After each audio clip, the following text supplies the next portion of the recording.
Hello everyone, it's Monday in Paris. You're listening to the Earful Tower podcast, which is brought to you by French Today, audiobooks teaching you French. You might think that there is a bit of excitement in my voice today, and that's because there is. I had a really great interview for this episode. I went to the Moulin Rouge. The Moulin Rouge, it's French for the Red Windmill, and you maybe have seen this big red windmill up in Montmartre, and you maybe even know that it's cabaret and dancing that goes on behind. Maybe you see the film with Nicole Kidman. Maybe you just wonder what it's all about.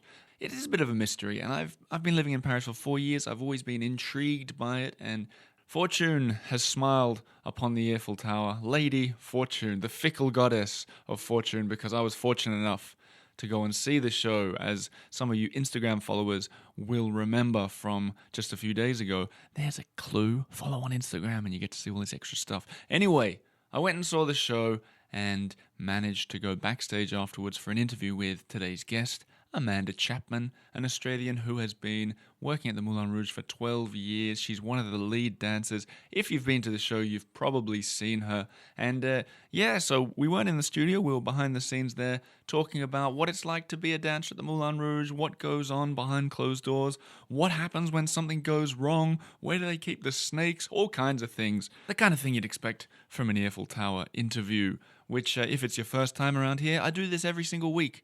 Interview an interesting person from around Paris. And it is supported as well by Patreon followers who pay a monthly subscription for a lot of the bonus content, which I can promote as well now. Tomorrow, Tuesday, I'll be doing a walk show up by the Sacré-Cœur with YouTube superstar Jay Swanson. And then at the weekend, I'll be doing a walk through the Ile Saint-Louis with Karin Olson, the influencer who was on the show recently.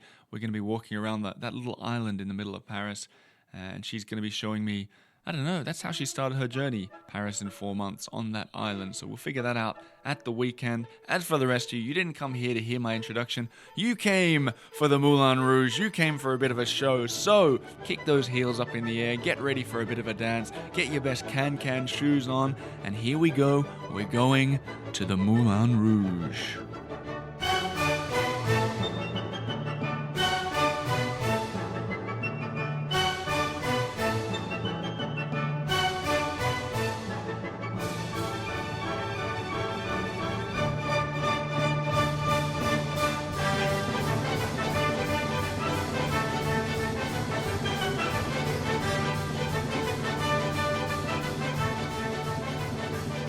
Amanda Chapman. Yes, hi. I was going to say welcome to the studio, but we are not in my studio. We're not in the studio. Where are we exactly? We are in the top of the Moulin Rouge. Out the window, I can actually see the Moulin turning. Yeah, we're sitting behind it. Yeah. I thought that, it would be some kind of, the movie. Yeah, no, we're nothing like the movie. The movie was based on the Moulin. I think it was about 200 years ago. It was based on that point of the Moulin. Like, the Moulin has become something so different since then. Yeah. It's more of an iconic touristy venue. I bet you people ask you about the movie all the time. Yeah. Especially because you're Australian. Well, I think also because it was so popular. Yeah. It was such a popular movie. I don't even remember. I think it came out in 2001 or something like that. And when did you come to Paris? I came in 2006, end of 2006. Right. So was it kind of an inspiration for you? I knew about it. I was a classical-based dancer, but because of my height... How tall are you? I'm 180 centimetres. Okay. Yeah, so that kind of pushed me into more of the cabaret side because they search for my type of person. Right. Tall and very tall girls with long legs, and I really just fitted into that category. I mean, good for kicking above your head and stuff like that. Yeah. So walk me through it. We're talking, you're 180 centimetres tall, you're living in Newcastle, Australia. Yes. And you're doing classical dancing. Yep. Then what happened? And then I was training, and my teacher said to me, I think you should go and do this audition. I was like, okay, rightio. I flew down to Melbourne when I was 18 to go and audition. And I was in the audition with the other 100 girls. There's 100 Australian girls? 100 Australian girls that turned up. They do, the Moulin does auditions in 5 different areas in Australia every year. Why such a focus on Australia? Because, there's a lot of dancers in Australia and not a lot of jobs. So they go to Australia because they know there are so many good dancers and tall girls that they can find, and boys, obviously. Right. As I heard, there's more Australians, besides French people, there's more Australians than anyone else dancing. In the company, yes. Yeah. Yeah, I think we're about 40% Aussies. Wow. And how many dancers are there altogether? Per night, we have 33 girls and 12 boys. That's per night. Right. But in total, I think we're about 60 girls. Okay. So 40% of them Australian. Yeah. A lot of Australian accents going on behind it. Yeah, there's lots of the Aussie accents. Does that irritate you? No. Really? It's really nice. I sometimes find in Paris when I hear Australian accents kicking around, I'm like, I can't escape it. Oh, I like it because it's I don't get it as often because I don't live in Australia. So because I'm living here, to actually have those Aussie accents around me, I kind of feel like, oh, this is my little home. These are my family. Like, it's okay. It's like not you never left. Yeah. So you go down to Melbourne, you do the tryout. At this point, you said you're 18? I was 18. And did you know much about the Moulin Rouge? No. Like the concept of it? Back then, I didn't know much at all. About anything? Or? Not really much. Yeah. 18 I was a bit naive and a bit... just trying to find kind of my way and where I would go or what I would do, and went and did the audition, and I got accepted. And was it like a really sort of tough audition process? It was very long. Yeah. I think it was 5 hours long. Wow. And I got down to the last 8 people. So and then? And then we got a little pamphlet, and then a couple of months later I got an email saying, would you like to come and join us? And so then you Googled Moulin Rouge, like, that's what I signed up for. That's what I'm signing up for. And then... and obviously, like, I knew a little bit about it because of the movie and things like that, but to actually know about the show and things like that, it wasn't back then, it wasn't as advertised, and I wasn't as aware of it back then until I obviously researched afterwards to go, oh, where am I going to go? So what am I going to do? So then you came to Paris, 12 years have passed, and now you're one of the soloist dancers. I am. So I mean, you've got like one of the are the other girls trying for that position that you've got, basically? Is it like the... I'm one of the... Well, I'm the main dancer. So obviously we all start as dancers, like in the can-can line, and then we can slowly move up the ranks, and that's what I got the chance to do. I was very lucky to be able to be given this spot. So what is it, when you say the can-can dancers, there's probably listeners to this show who all they know about Moulin Rouge is the Red Windmill in Montmartre. Yeah. What do you mean can-can? The can-can, so the can-can is the traditional dance that is, it was created here at the Moulin. Mm-hmm. It's the very traditional dance, and we still do it in the traditional way. So it's the very old style type of can-can, which is all the...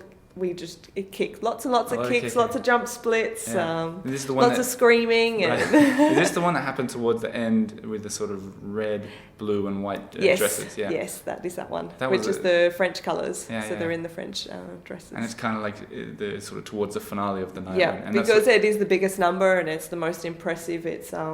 It's so loud, the girls are screaming, they're like jumping left, right and centre, they're kicking their legs and cartwheels and all that sort of stuff. When you have to explain the Moulin Rouge to people, a lot of people just think red windmill, dancing, maybe they don't know much. I personally have lived in Paris for 4 years, I've seen the movie, but I didn't really know what goes on in here. Yeah. Didn't know there were snakes. There is. We do have snakes in a pool. So how do you explain it to people when they say, what's the Moulin Rouge about? So we're a cabaret show. Our show has 4 different parts to it. We're all showgirls. The show's been happening for 130 years. And it's a lot, there's parts of the show that are about the history of the Moulin, and then we've got other parts that are more about the glamorous side of the girls and the plumes and the very showgirl sort of thing that you expected you would see in Vegas or something like that. But we are the biggest cabaret in the world. Mm-hmm. So we actually have the biggest amount of girls, the most amount of plumes, the most amount of money that goes into all these costumes. The costumes are amazing. They are amazing. They're just incredible. We have our own couture, which is all the people that make all of our costumes. We have our own shoemakers as well. So the Moulin actually has their own companies that make all of our costumes on site, doing all the embroidery, all those little sequins that you see. They put every little sparkle. They're the ones that put it on. So my wife she's a fashion designer. She makes shoes and wedding dresses. She watched the show with me the other night, and she specifically asked, "Do you ever get to take the costumes home?" No, we don't. They are here for the Moulin. They get. Obviously, a lot of the time, some of them break and things like that because we're using them every night. We do 2 shows a night, 6 days a week. Yeah, we don't get to take them home, obviously. They're here and they get repaired. Plus, they wouldn't fit in the typical Paris apartment, I reckon. I don't know where I would wear it out, to tell you the truth. It's not really... I wouldn't walk out in the street with... No, those big ones... it feels weird. Like, are you allowed to reveal the things... Like I was going to say, the big ones with the pink sort of... the big finale ones that have got the LED lights through them, and it's the big finale with all the pink feathers. Incredible. They're huge. But I think they're about 8 kilos. I think they weigh. Is it hard to dance when you're wearing that kind of stuff? With minimal. We do a lot of minimal dancing. It's very restricting with what we do. Yeah. So sometimes we can kick. I think we do a couple of step touches and some hipping. What's and that's step touch? Step touch, we put one foot and then the other one joins it. And then you step and then touch them together. So let's talk about the costumes for a bit. You must do a lot of costume changes each night. Everyone, like the guys. Yeah, every person, like in every area, has different changes. I think I've got 14 different changes. My goodness. That I do per night. That's crazy. Yeah, so if I'm not on stage dancing, I'm backstage changing. Do you ever have? It's kind of like a Madonna or Kylie Minogue or something when they're doing their big concert numbers. Yeah, and stuff. When they've got those quick changes and they've got the dresses backstage. Is it just you got to like click a button and they? I don't know if we click a button, but we've got all of our dresses that are backstage with us, that are there preparing our costumes, helping us to take things, unzipping costumes, re-zipping them back up, helping us get feathers on. So we have like this staff behind us waiting for us to come on and off, or if something breaks, they're there to resew it on before we run on stage. And what's it like behind the scenes? Is it really, you've been doing it for 12 years, so you must be very used to it now, but is it still hectic? Is it like... I think set me up, woman! Is it like that? No, not at all. It's very coordinated because we all know where we have to be at what time. So I think for someone from the outside, it can look very busy. But for us, it's very relaxed and chilled, and we chat and we have conversations while we're getting changed. But when things go, surely things go wrong. Oh, of course. Right? Yeah, it's like any show. Yeah, I love watching theatre and things like cabaret and all that kind of stuff, knowing that things maybe are going exceptionally wrong on stage and that they're hiding it really well. Do you ever get that feeling? Yes. And I just love the idea that they're all in on it together because it adds to the show. Oh, but there's so many times like that. It's the whole point of being a showgirl is to be able to go on stage and do something completely different, and the audience has no idea. I love it. That's the whole point. Is that even if we know that we haven't got the right costume on, or something's happened and we're missing people, we go on and we make sure that it looks like that it's all how it should be, and every night needs to be the best that we can do. Right. Yeah. There was a bit in the Monday night show, I don't know if you were on stage, maybe you remember this bit, where the girls came out with the big flowers in their hair, and one of the flowers fell on the ground. Do you remember this? Yes. Was that yours? No, I wasn't with the flowers. I come on just after, so I watched it happen. Right, so that was like one of the moments. It's obviously just a small, tiny thing, and it was hardly noticeable at all. But I love that stuff, and the guy was so perfect in the way he pushed it off the stage. Did you see that bit too? Yes. Where were you? Were you up? I was on stage when that happened. When he pushes it off, I'm on stage. Is that because you were? Was that when the two soloists come on? We're tigers. Yeah. So you were one of the tigers, yes. And he was like lifting. Were you on the side with the flower? Yep. Aha! And then he laid down on his back and just went. Whoosh. Yep. I was like, that was perfect. It was so good. But what's going through your head when something like that happens? Well, literally, as I know so well the choreography because we do it twice a night, 6 nights a week. Yeah. That as soon as I go on stage, I don't really have to think so much about what I'm doing. I'm kind of maybe fixing something that I think could look a bit better. But if there's obviously beads on stage that I've got to watch out for, there's maybe feathers or whatever's happened on stage, that I'm like, okay, I've got to be careful. Do not step on that spot because I'm going to kick that. Well, that could be a concern, right? Yeah, so there's lots of little things like that, and you watch obviously because we're dancing with a partner. Were you like, there's a glitch in the Matrix? Did you know when he'd push it away? No, not at all. I think we do it so often that it's just like, okay, oh good, he got that one. That's fine. How about when there's like the roller skate scene? Yeah, I was freaking out when that was happening. They're amazing. I was freaking out. Yeah, they're an amazing act that come. They're brother and sister. Oh, really? Those two, yeah. So I should explain for the listeners who haven't been to the show that without giving anything away, I think this is like high intensity roller skating on a tiny circle. Yeah. Where it looks like one slip and that woman would fly into the crowd. They're very, very amazing. They're one of the best ones in the world at their act that they do. And there's not much to say. It's just mind-blowing what they do. It was incredible. It was really incredible. And like all the rest of you guys, are you watching? And the contortionist as well? Are you guys like watching all that from the wings? Or are you kind of like, now I can have a cup of tea? Yeah, well, we're upstairs. So we've kind of, at that moment, that's our 5-minute break between the first set and the next set. Quick cigarette. So you're not a smoker, so me not always a cup of tea. But so I'm normally running to get changed or to get the next costume of whatever's next, or I don't know, there's maybe something's changed and someone has to swap spots or do something different. So we're upstairs doing that and getting organised for the next bit, cleaning up what we've just finished doing with all those costumes and then getting ready for the next part. And with like, there's so many different dancers doing so many different things. Are you changing it a lot? Like, you know that bit where there was the two soloist dancers, you and your colleague. Did you say like, hey Meryl, I'm going to come in from the right tonight?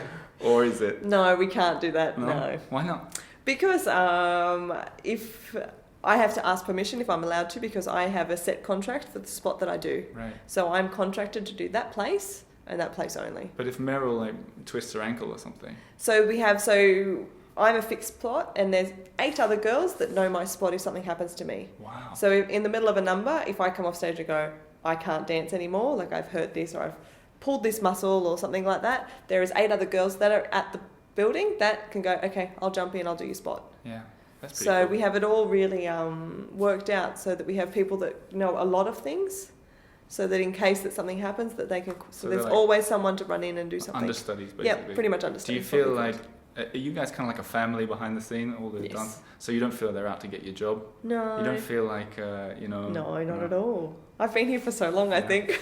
Are you kind of like the I keep thinking, I don't know why, when I said glitch in the Matrix, the Matrix is in my mind. But are you kind of like the Oracle, the woman? The Oracle. I wouldn't call myself the Oracle. No. We are. Maybe they do. I don't know about it.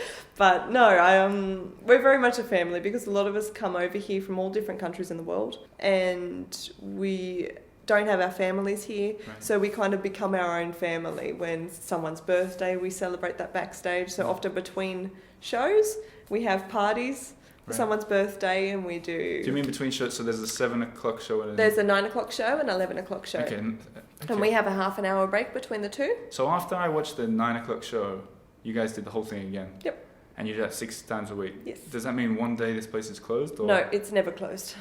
Never ever. Not for Christmas. Not for New Year's. We are open 365 days of the year. So if someone's listening to this and they're thinking, I really want to see this show, when would be the best time for people to come and watch it? Not just time of the day, time of year. What's the ultimate show? They're all the same. No, but I mean, sometimes it maybe is emptier, or sometimes it really depends. This time of the year is a little bit quieter because obviously it's winter. It's not as touristy. Obviously, the big tourist season for us is July, August, September.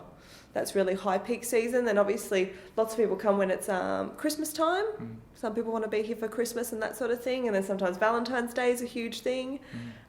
Easter as well. So it's kind of like there's lots of parts in the year that, I don't know, for different people, that's their time to go on holidays. Sure. For maybe the Americans is more in, I don't know, September, and then the Aussies is more in summertime, which is now, which is winter for us. So do you notice the difference in the crowd?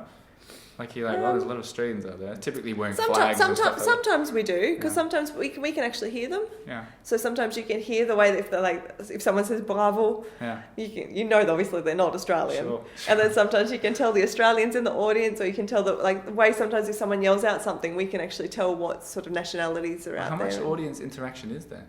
Because I mean, at the end of the show, I noticed as well, one of the lead male dancers kissed the guy on the head. Did you see that? No, I didn't. He just kissed his hand and then touched him on the head because he did the splits really close to it. Yes. It was a nice little touch, and the guy loved it. But I mean, typically, are you very aware of what's happening in the audience, or are you just focusing on what you're doing? We're very aware also what's happening in the audience, I think, because as we're dancing, we're trying to communicate with them. It's not so much like there's a wall and we're a TV screen. It's a live performance, so we've kind of got to kind of interact with them, and you can see that if there's little kids, sometimes we've got little kids that are in the audience and they're right in front of us, you can tell on their faces that there's something that they absolutely love, or a certain person that they love that costume and things like that. Yeah. And so when I dance on stage, I try and be very involved and try and look around at all the people that are in front of me, because they're the ones that have come to see us. Does it feel weird because there's a lot of sort of semi-nudity going on? Is that weird to be in front of kids, in front of families? Not at all. I think the Moulin, we are semi-nudity, if you'd like to say it like that. I'm being family friendly on the podcast. But it is done in such a classy way. It's such a glamorous show that I've never ever felt uncomfortable to be on stage. And I've had my family, I've had my grandparents come and watch me. My dad come and watches me every time they're here. My parents are always here. It's my mum's favourite thing to come and do when she's in Paris is come and watch me at the Moulin. And no, I've never felt uncomfortable or ashamed of what I do. I think it's an amazing thing, and I think we're made into these beautiful costumes and people with all of what they give us. Sure, and it fits really well into Paris. like the art at the Louvre and stuff like exactly. that. It's an art. It's an art. Yeah. That is what we are. We're like the Moulin. It's an art. It's a historical building, and we put on an art show. Really, that's a historical art show. That's really what the Moulin is. One more thing, I was reading a BBC article where they talked to a Scottish girl, but this is a couple of years ago. Yeah. And she said something about the toplessness. It was like a badge of honor as you progress. It is. Can you explain that? So as we start here in the dancer line for the girls. And then to move up is to become one of the topless girls and to be able to have those parts that you do more dancing, and it's more in the way that we move and the way that we stand and how to hold ourselves to make ourselves look so beautiful and represent the female and femininity. That's that's what it is for us. Moving up in the ranks, we start as a can-can dancer where we're always covered, and then we move up to become topless dancers, and we dance to bring femininity to us in the way that we stand and hold ourselves, and it's really an amazing thing for us. Like, it's very important. It's a very beautiful show. It is. And the colours are fantastic, you know? Yes, they are. Especially all the way through. Like, I saw, I know you're not allowed to take pictures in there. Yeah. But it must be hard for all these tourists to not... I think nowadays with all social media and things like that, the telephones has become such a normal thing to take photos. Yeah. But normally if you would go to see a ballet or see a show, you would never take a photo of that. It's true, right? You're supposed to be there to enjoy it, not through a camera, but through your eyes. Is it a copyright thing, or is it a privacy thing? Or? It's a privacy thing, because the Moulin, you're not supposed to take photos for our personal reasons, for all the dancers, for the building. There are photos that you can have taken. We do have a professional photographer that are here in the cell. I think I saw them going around. They come around to take photos if you would like a photo, but for privacy issues, it's very hard to restrict that. True. There's something I really want to know. There's, I don't know what you call them, mini horses, ponies? Yeah, our little ponies, our Shetland ponies. Is that what they call Shetland ponies? Yes. Where do they live? They don't live in Paris. They've got their own little stables and the massive outdoor area that they live in, and they come in every day. Yeah. They love it here. I was wondering, because I live around the corner from here, and I was like, I've never seen those ponies going out for a walk on the streets of Montmartre. No, they come in and then they walk in every night. We've got a little stable downstairs where they stay, and most of the time when they're there, they're half asleep. Yeah. They're half asleep. We have to wake them up to take them on stage. Right. But when it's their moment to go on stage, they love it. Yeah. They can do that whole number without us. They don't need us. I saw at the end they all just they know what they're doing without us, and if one of them gets sick, they actually get very sad if they don't get to come. Really? Yeah. Are they quite smart animals? They're very smart animals, and I think they actually really enjoy this moment of their night. Well, obviously because every time they do something, they get a little lolly as well. Right. That helps, I think. But they evidently, when they're sick or one of them's left at home, they actually get a little bit depressed, and they're not very happy if they get left at home. What about the snakes? The snakes, they come in as well every night. Yeah. Is it an Australian that does the dance with the snakes? No, she is from Kazakhstan. I never would have guessed. She's from Kazakhstan, and she also does the can-can solo.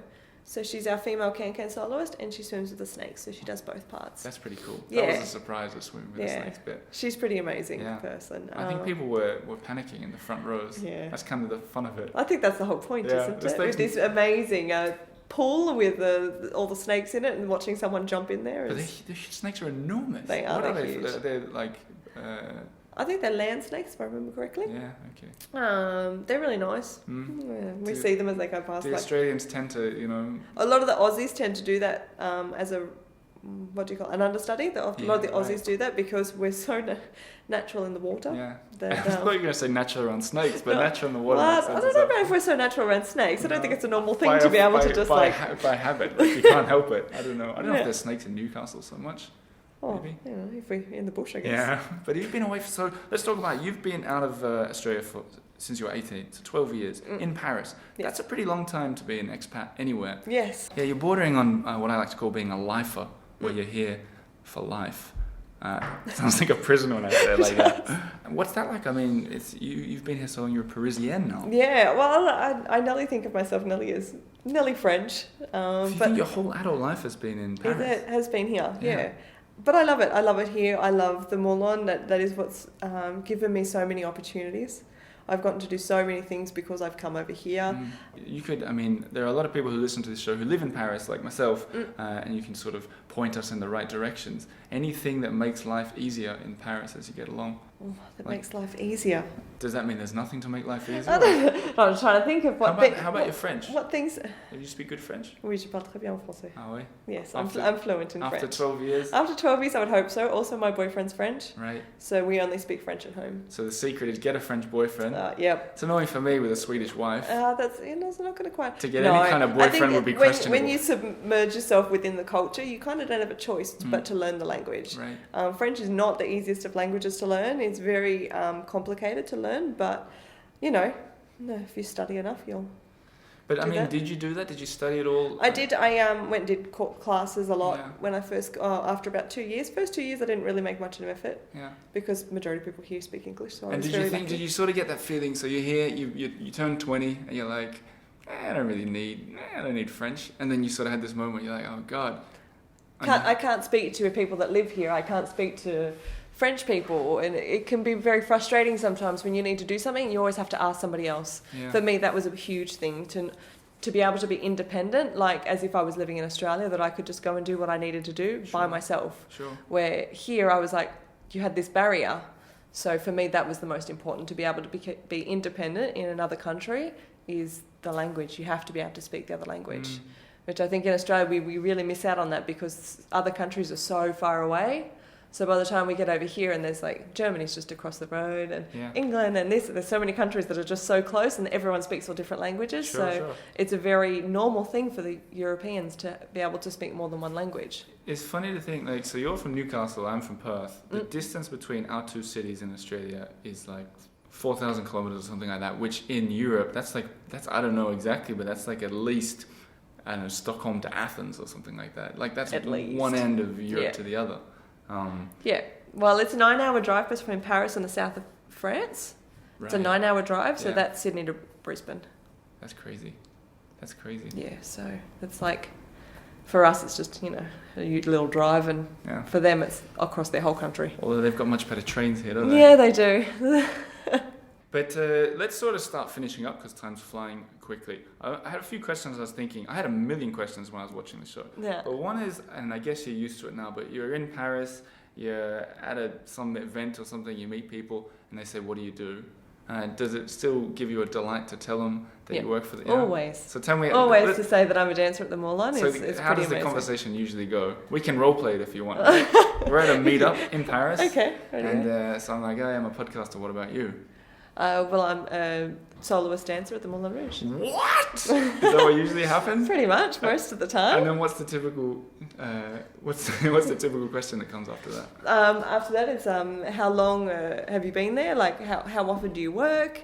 What do you love doing this? Like, what is your daily life? And so many questions come from that because I think it's such an exotic type of job that a lot of people are unaware of what we do. Do you find that typically, because often, some people have pretty boring jobs in the world and some people have very interesting or exotic jobs. Do you find that when you're in a position where you're meeting someone at a dinner party or whatever, do you find that it's you that's getting all the questions asked at you?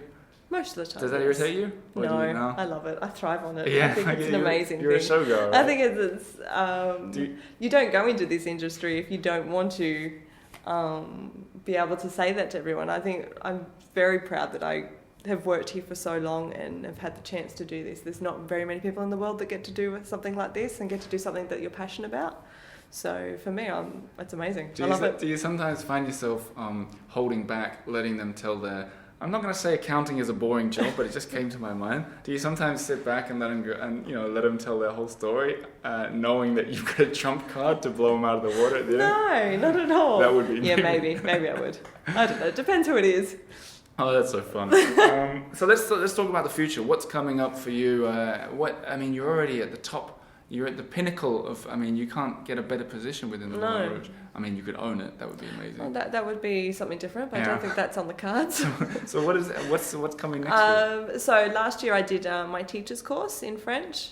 So I can now teach, because in France you need a diploma for everything. So I went and did my teacher's course in France.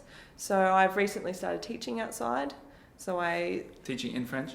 Yep, in French to little kids, teaching ballet to little kids. Oh, that's so nice. So I do that as something extra for the day that I can't work here anymore and my body says, that's enough. Yeah. Let's do something different. Is that like a fear? It was for a moment, but now that I've seen that I have the capabilities and I can go out and find something else, it's kind of less of a fear. But I think always as a dancer, because our careers are so short, it kind of gets to a point where our bodies go, this is enough. Like, I can't keep doing this. What would be the sort of retirement age for?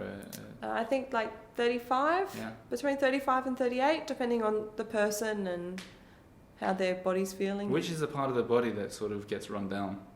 For everybody, it's different. Oh, really? Everybody's different. So, I play a lot of basketball, and I played last night, and we're all talking about how our knees and ankles, they're gone, and we know that in 20 years we'll have problems with our knees. Yeah. It's pretty morbid conversations that we're all having with each other. But I wonder if well, a lot of it's very different. Like sometimes it's a lot of hip issues because obviously a lot of kicking and things like that.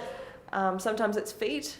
I have a lot of problems with my feet. I have to always go and see a physio to make sure that my feet are okay and everything's going fine. I've broken 2 bones and I've got to be careful with my feet. From dancing. Horse attacks. I've got really little feet and I'm really tall and I think I just...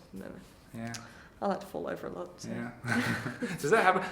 I realize I'm probably going over time here. So what... has there ever been anything like falling over that's happened to you on the show? Oh, of course, many a times. And come on, talk me through one. Surely you've got one that was spectacular. Okay. I was once in a lift. I was up on a boy's shoulder. We had to do a few turns. When you say in a lift, as in he was lifting you up in the air? No, so I'm actually sitting on his shoulder. He's holding me and we're turning. Yeah. And as he goes to put me down, I have to turn and run in the opposite direction and then do some tricks on the pole. But we were slightly further back than usual, so I turned around and ran, but there was a wall there, so I head-butted the wall. Wow.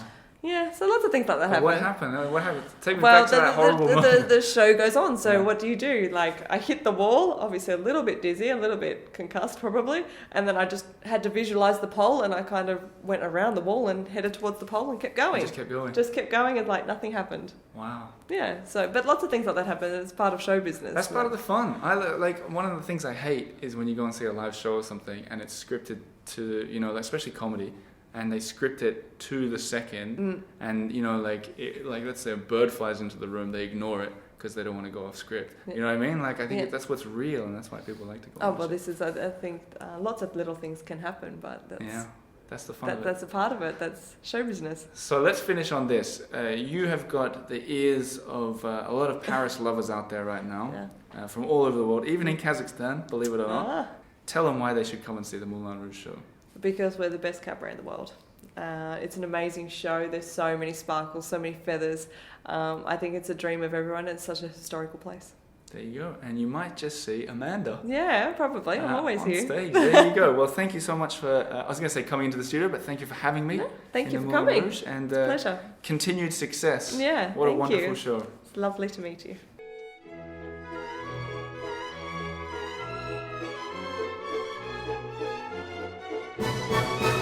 Well, there you have it. That was Amanda Chapman talking to me about the Moulin Rouge. Do you think I went over the top with the music at the beginning? I don't know. I was really enjoying listening to it as I was putting it all together. Went for the full 30 seconds of a 9-minute song by Offenbach. Didn't know that. Anyway, that song featured in the show, and as I think you can tell, I was a fan. Great show. Go and see it with you. These guys aren't sponsoring me or anything. It really is a good show and worth seeing when you're in Paris. But speaking of sponsors, a few of you guys who have been listening regularly will know that the show is presented now by French Today, an audiobook company that teaches French, modern French, traditional French. It teaches you how to speak French like a French person. And the very last episode was Camille from French Today in the studio, and she hung around at the end So we sort of recorded a few little lessons, things that people typically get wrong, and I'm going to use them in some upcoming episodes. So what you're about to hear now is a mistake that a lot of people commonly make, including myself, about the letters ER at the end of the word. Have a listen, see if you can learn something, and if you want to study French with me, I'm literally doing the course. You can go and buy the audiobooks with a discount if you use the code, which is www.frenchtoday.com/earful1, and that only works for January. But the good news is they're hanging around for February too. So if you're going to buy this in February, www.frenchtoday.com/earful2, the digit 2, you'll get an additional 10% off anything that they're selling in terms of audiobooks. But anyway, here's Camille in the studio teaching me and you guys, hopefully, how to pronounce words when they end in ER. Thanks for listening. Bonjour Camille. Bonjour ça Olivier ou Oliver. Ah, ça va? Ça va très bien et toi? En forme? Ouais, super. La pêche? Ouais, la banane, la frite. Oh, la banane. Les frites? What? Les frites? La frite. La frite, the chip. The French fry, yeah. Yeah, the French fry. When do you say that? The same as la pêche and la banane. Ah. J'ai la pêche, j'ai la frite. J'ai la frite. Ouais. Okay, here's a challenge, listeners. Meet a French person this week, and when they say ça va, say oui, la frite. Because I've just learned it, and that's what I'm going to do this week. But what we're going to talk about today is something that I am known to do incorrectly, is pronounce the end of a word that ends in ER. Yes. What am I doing wrong? Well, for example, on a verb, you said emmener. Yeah. And it's emmener or amener. We were talking about those not too long ago. And it's also for words like boulangère. That would be the feminine. Yes, that would be a woman. A woman who bakes bread. Yes, but the masculine would be boulanger. Yes. So what's the deal? Why am I getting this wrong, and why are other people getting it wrong? The why is difficult to explain, but I think that it could comes... be something way back to childhood. It could be my mother. It's probably my mother. I blame it on your mom. Yeah, Mom, if you're listening, thanks for that. I'm just kidding. But cher. A lot of people used to say dear, cher, or chérie, and so on. And so people think that this ER is pronounced, and it's not. So especially at the end of a verb, when you have the verb in its to form, in the infinitive, it's called. So to look, for example, is regarder. It's not regarder, okay? And it's confusing because un boulanger in the masculine, une boulangère. So they hear both, they don't understand why one is pronounced this way, the other one not. It's not spelled the same way, but voilà. So what not to make. Boulanger, boulangère is more tricky because both exist. Yeah. But the focus here is more on the verb. When you have a verb that ends on ER, this ER is pronounced E. The R is silent. So when I made that kind of mistake, I think I said, what did I say? I said a sentence in one of the past episodes. And I ended it with emmener. Yes. I said emmener. Yes. And that's just wrong. So what if French that's people are going to... Bad Oliver. Yeah. Well, see, Oliver. Then maybe Oliver, you say air. Okay, so you kind of, you've been a therapist on this by sort of saying that people have seen the word cher, like cher, voisin, or whatever, and they think that ER should be pronounced. But should it be that my gut instinct is to never pronounce ER? You'll make fewer mistakes pronouncing it as a E than as a air. Okay, there you go. And that is that's the French lesson for today. Thank you very much, Camille. You're very welcome.